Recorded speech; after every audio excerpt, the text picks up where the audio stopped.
یو خبره ته صفا کوم وروره په دې به رانه نه خفه کېږي یو دا حقیقت دی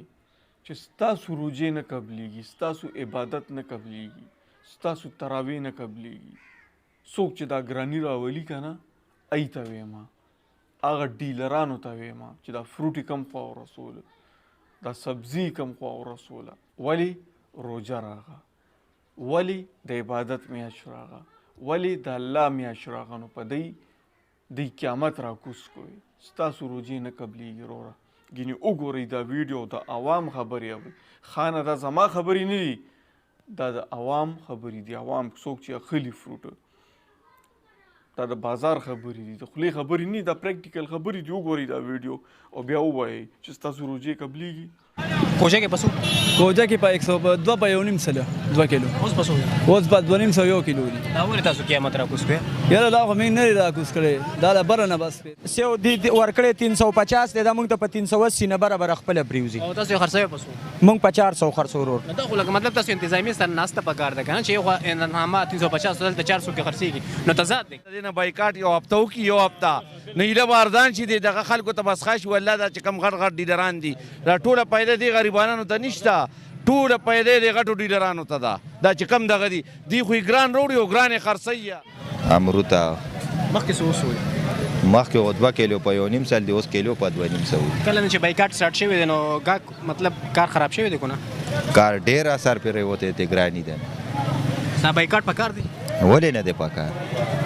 زه تاسو غاډو ولوم بایکاټو کې دغه مافیا خلاف تاسو لګران سيزونه اندر کې بیا خو څوک نخلي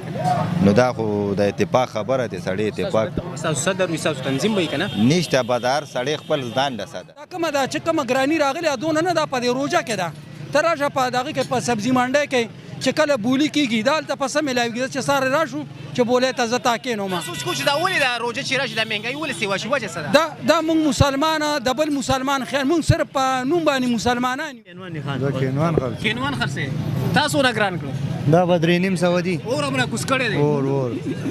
هلته په منډه کې په 3000 کا ریټ دی څلور درځنه دا پسو خرڅول کوجه کې کوجه کې دا په 150 200 سړی په خپل ځای باندې ظالم دی ها څه هر سړی په خپل ځای باندې څو پر د اجتماعي توبه نیستی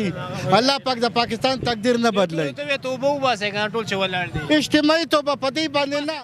او دین دوانه څه کوم زمونږ چې تراوی مونږونه وشي ورسره اندوان دی بالکل اندوان کم سیس چې دغه ګران شوی ته پته لګی چې دا آیټم په روجه کې ګران شو یاره وړه ګران شو غوښه ګرانه شو سبزي ګرانه شو هر یو شی ور پس اوس کړي چانه ها نو باندې کې بس تاسو ګار یو شی دا اور بابا یاد امیل ته چې دا ولې ګران شو انتظامیه لکه لاړم شنو بس وی باب زه کېلې خرڅم دي کله پسو دا کېلې 200 روپے درځن دي او مخکې بسو مخکې 50 روپے په 1 روپے درځن و کوجه کې په کوجه کې روجه رااله ګناګار شو زه اوس وړه بیا کړو په درنیم زره توړاو په درنیم زره ها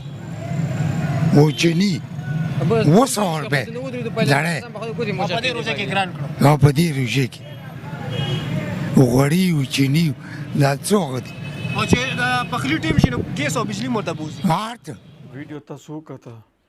نو وګورئ چې د مسلمان کم طرف ته روان دی که نه دا ارټیفیشنل ګرانی ده لکه ګرانی خو داسې ملک کې ډېره ګرانی ده خو دا دوی خپل طرف نه د لوی لوی ډیلران سي دوی خپل اور راکوز کړي او خپله دلګیري جوړه کړي او ما او تا ته شی ډېر ګران کړي